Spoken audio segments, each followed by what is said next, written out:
श्री स्वामी समर्थ. सद्गुरूंची मानसपूजा कशी करावी? सकाळी उठल्यापासून ते रात्री झोपेपर्यंत सद्गुरू सोडून आपल्याला दुसरा ध्यास नसावा. लहान मूल जसे आपली प्रत्येक गोष्ट आपल्या आईला सांगूनच करतो, तसे आपण आपली प्रत्येक गोष्ट आपल्या सद्गुरूंना सांगून करायची असते आणि तशी सवय लावून घ्यायची असते. सद्गुरूंची सचेतन मूर्ती मनचक्षुपुढे आणून मनातच तिची पंचोपचार किंवा षोडोपचार पूजा करायची.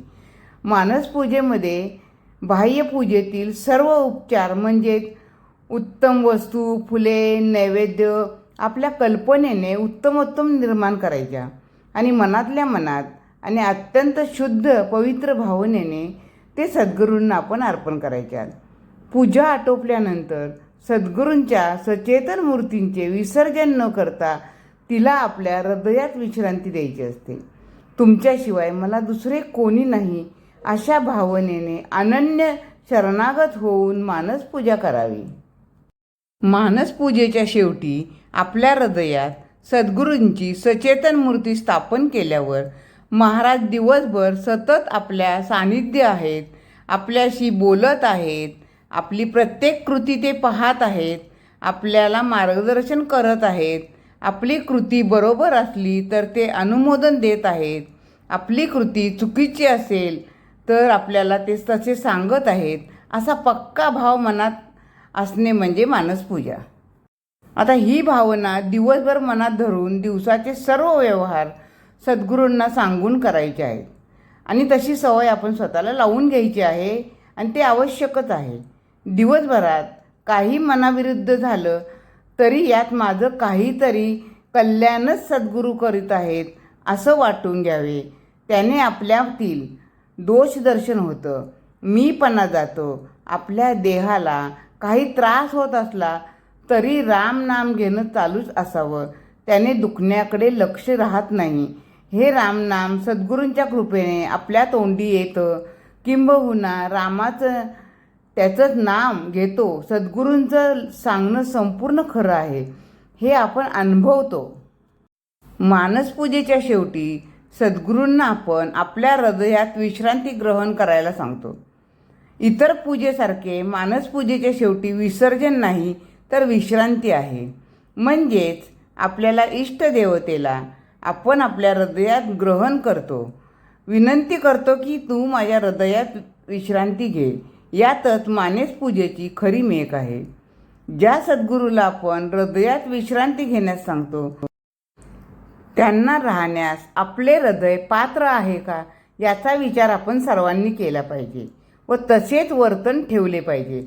कारण आपल्या हृदयात प्रत्यक्ष आपले सद्गुरू विश्रांती घेत आहेत म्हणजे त्यांना विश्रांतीतून जागे करेल किंवा त्यांना काही त्रास होईल असे वाईट विचार आणि गैरवर्तन दिवसभर आपल्या हातून होता कामा नये, नाही का?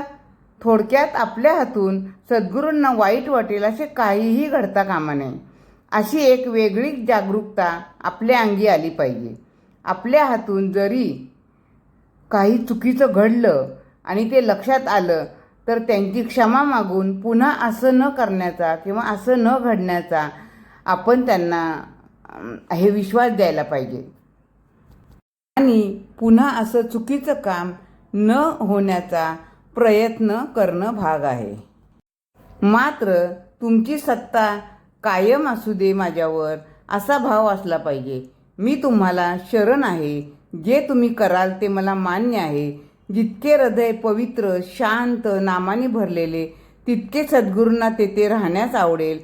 ते आपल्या हृदयात विश्रांती घेत असताना आपण जर चुकीचं वागलो, दुसऱ्याच्या अंतःकरण दुखावलं किंवा वाईट बोललो, नीती सोडून आचरण केले, परनिंदा केली, थोडक्यात षडरिपूंच्या स्वाधीन झालो तर आपल्या विश्रांतीला निश्चित धक्का लागेल. याचे सतत भान असणे जरुरीचे आहे आणि हीच खरी मानसपूजा आहे.